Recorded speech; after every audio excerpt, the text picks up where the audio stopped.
What's the most meaningful lie you've ever told? Camilla and I became best friends in elementary school. Our families lived in completely different financial situations. My parents both worked corporate jobs, while her mom was a single parent working 2 jobs to make ends meet. We never talked about money, but the differences were obvious in small ways. My new shoes each school year, her carefully mended clothes, my birthday parties at entertainment venues, hers at the local park. Senior year, Camilla's mom lost her job 3 weeks before prom. Camilla had been saving for months from her weekend cashier job, putting aside every possible dollar for her dream dress. I saw her counting her money one afternoon in the school library, then crossing something off a list with a resigned look on her face. The next day after school, I followed her to the mall without her knowing. She walked straight to Macy's and stood outside the window display for nearly 20 minutes, staring at a blue sequined dress with a full skirt. When she finally walked away, she wiped her face quickly with her sleeve. This wasn't the first time I'd seen her there. For weeks, she'd been making excuses to walk past that store window. Each time she'd pause and look at that same dress. I knew it cost $350, way more than what she could afford now with her mom's sudden unemployment. That weekend, I convinced my mom to take me shopping. I quietly pointed out the blue dress in the window. My mom raised her eyebrows at the price but nodded when I explained my plan. We bought the dress and I picked out a similar green one for myself. Monday at lunch, I approached Camilla's table with a large shopping bag. I sat down and explained my fabricated dilemma about my mom accidentally buying 2 prom dresses and removing the tags from one before realizing she got the wrong size. I told her the store wouldn't take it back now. Camilla looked confused and asked what that had to do with her.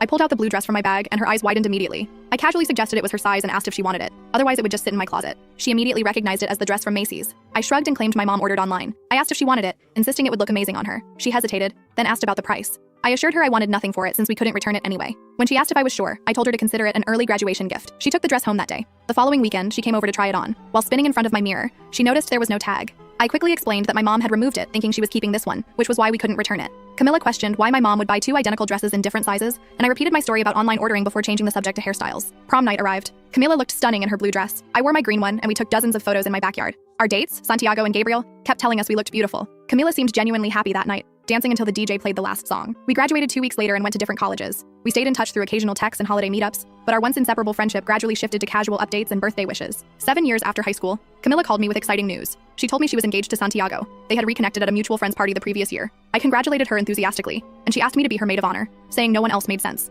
I agreed immediately, and over the next several months helped with wedding preparations from a distance, flying in twice for dress fittings and the bachelorette weekend. The wedding day arrived. Everything went perfectly. The ceremony was beautiful. The reception venue looked magical, and Camilla couldn't stop smiling. Santiago gave a touching speech about falling in love with her twice. Their first dance brought tears to everyone's eyes. During the reception, while Santiago was talking with his groomsmen, Camilla pulled me aside into a small anteroom off the main hall. She held a gift box in her hands. "I have something for you," she said, handing me the box. Inside was a framed photo of us at prom in our dresses, arms around each other, laughing at something off camera. I remembered that moment. Brianna had just tripped over her own dress while trying to pose dramatically. "Turn it over," Camilla said. I flipped the frame. Taped to the back was a Macy's receipt for the blue dress, dated the day I'd accidentally received 2 dresses. I found this in the dress pocket when I got home that day. "You weren't as sneaky as you thought." I stared at the receipt, my carefully constructed story crumbling. I tried to speak but couldn't find the words. "I kept that dress all these years," she continued. "It's in my closet wrapped in preservation paper. I couldn't bear to get rid of it." I asked why she never said anything. Because it was the kindest thing anyone had ever done for me. My mom had just told me that morning we couldn't afford rent, let alone a prom dress. I was going to cancel going altogether.